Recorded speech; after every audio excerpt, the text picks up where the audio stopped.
Well, Gary, you've beaten one team from the top end of League One in this competition already, in Bolton. So, what chance of doing it again? Well, we hope a good chance. We're going to go into the game. We're in the latter stages of this tournament now, so that's good. And yeah, it'd be. I mean, we know we're going to have to be on top form. They're on. I wouldn't say they're on top form at the minute because they've had a couple of poor results recently, but certainly Shrewsbury beat them this week, didn't they? But they're still up there, fourth in the league, and probably feel that this competition is a chance for them to go to Wembley and earn a few bob. I take it you had somebody at Shrewsbury to watch them at the weekend? Yeah, we've been watching them, and you're never quite sure what team they're going to select, and whether they're going to rest players or not. And I'm sure, you know, the players that have done well for them in the Checker Trade Trophy, they'll probably look to keep going in it, you know, rest a few if they need to, which they have done before. So we'll have to wait and see. It's always difficult to second guess which team these teams are going to put out in the Checker Trade Trophy. When you played Bolton, the striking thing to me was that they allowed you time to play. On Saturday against Accrington, there was very little of that. So do you think you might get time to play again by playing a side from a higher level? I don't know. Again, it's all down to if you've got time to play and you're playing and you're putting passes together, then of course that's good that they're giving you time to play. If you're not, and it's for some reason, you know, you haven't quite got your game going in a passing game, then I'm sure they'll have a lot of play, because I think they're a possession-based team. They've got real good pace going forward.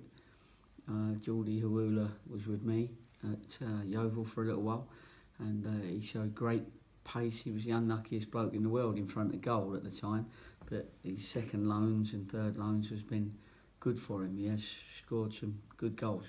So he'll be dangerous if he plays, Geordie Hawula.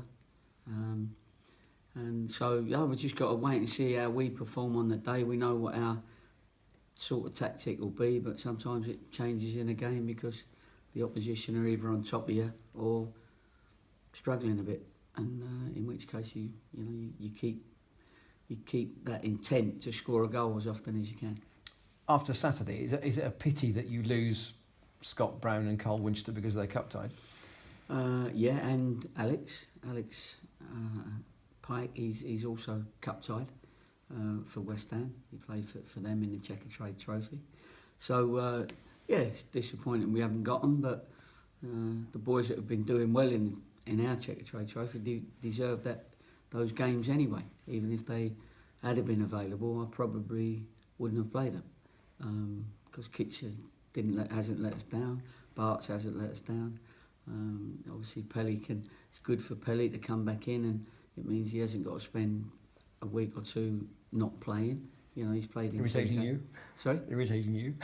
Irritating. I can imagine that he can be a bit irritating if he's not playing. No, he don't irritate anybody, but he sort of does, but in a sort of clever sort of way, I suppose, you know what I mean? But yeah, he's still larger than life. He still sort of like banters everybody all the time, but anyway, it's good for him to play. I think if he wasn't playing because he was dropped or left out of the team, I think he could be irritating probably.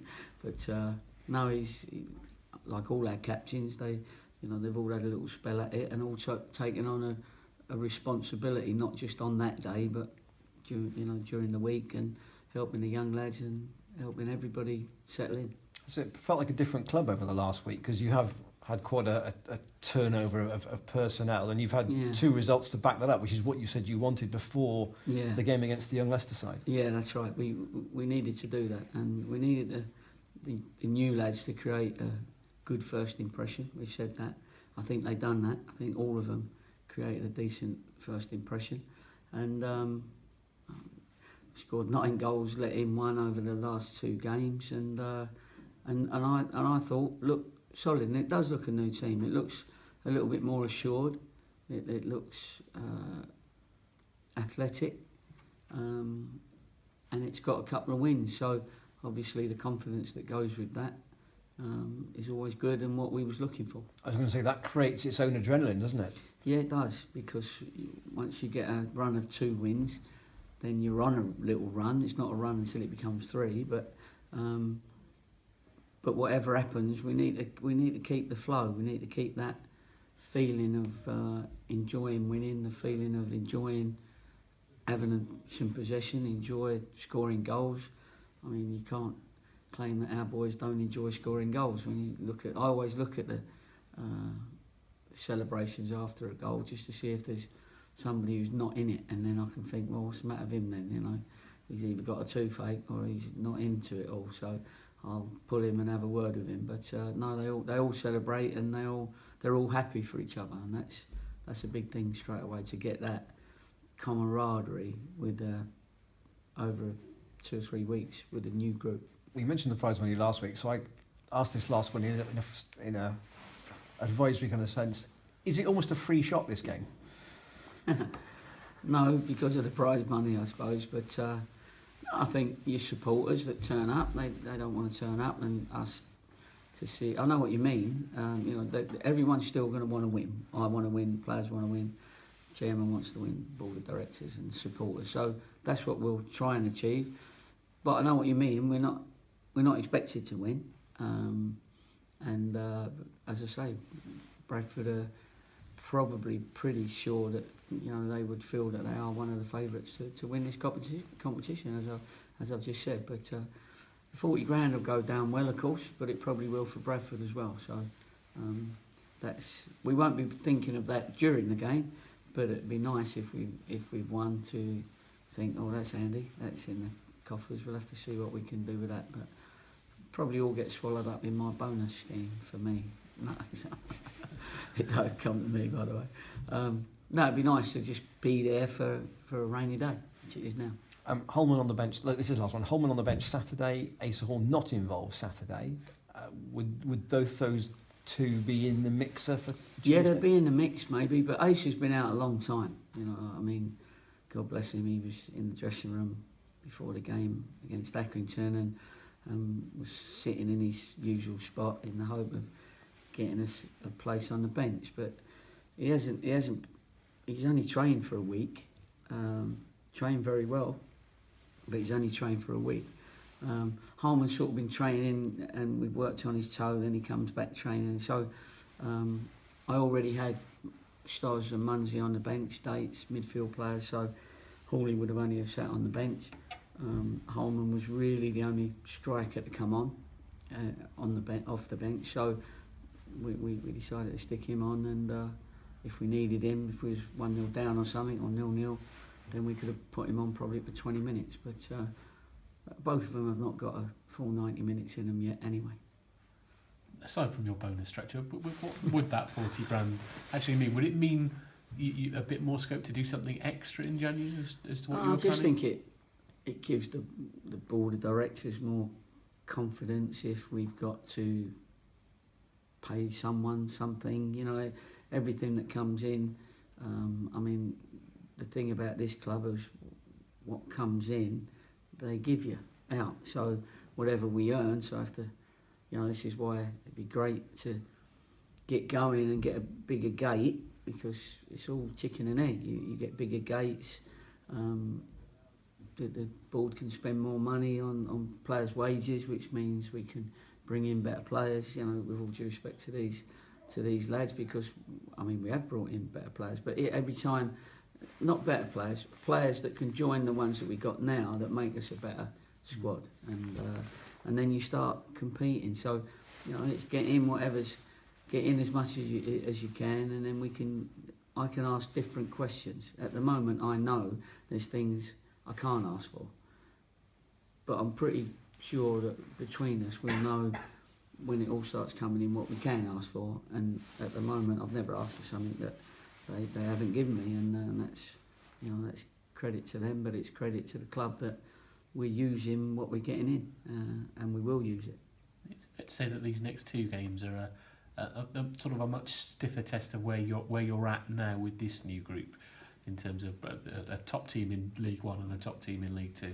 Yeah, I don't think there's a great deal of difference between. I mean, you look at us when we went to Plymouth last time. You know, they scored right in the last minute, and the game was pretty close. Asa Hall scores, you win 1-0. Yeah, exactly. And there was a great chance that he had on that day. So we don't see that there's a great deal of difference. It's looking after yourself and your own game. And if you get your own game going, then you can be a match for anyone. And then you need the bit of luck that they hit the post or crossbar and your one hits the crossbar and goes in, sort of thing. You know, there's always that scenario in games. But I know what you're alluding to. Of course, we'd have rather have played the two games that we played to get us into the swing of it with the new players than probably starting with Bradford and then Plymouth, and we got Luton after that. You know, so it's it's a pretty difficult little run we got coming up.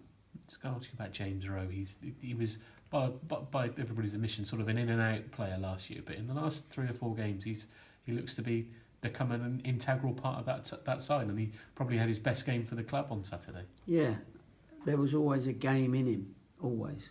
We just had to get the best game for him to come out, because we've had to slightly change his game, and as the quarterback the other day, as we call it, he's a good passer, and he sees a pass, and that makes people run, you know, and he's got that quality to produce what he's seeing, whereas maybe previously he did a lot with his head down and did a lot of dribbling and ended up back where he started, you know, and sometimes it excuse me, sometimes it came off for him and sometimes it didn't, but we found a game that suits the team and the group for him, and as you say, he's doing well.